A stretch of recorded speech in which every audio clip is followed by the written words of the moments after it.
So mga ka-viewers, nag-lift up na po dito ako hustler nga unit. So muna siya ang distansya mga ka-viewers sa wala pa ma-lift up. Hi mga ka-viewers, so mo din niya mo ang lift up kit sa hustler. Hustler niya siya nga unit. So mo din niya mo ang lift up kit. Dali lang siya pagtawad. Hustler D16. Hustler D16.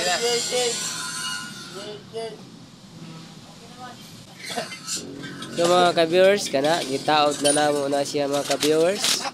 1-in-1/2 din na siya lift up kit mga ka-viewers. So kinsa katong kursunada nga magpa-lift up sa ilang mga unit nga hustler. So kini mao ni siya. Dire lang mi sa Carmen, Davao del Norte. So along in the highway narang ta sa National Highway mga ka-viewers. So kani mao ni nga unit. Grabe ka pugi mga ka-viewers. So kani mao ni ang atras nga lift up kit mga ka-viewers among gitaod. Tingnan na ang style nga pagtaod mga ka-viewers. So kana gitaod na lang ang ligid.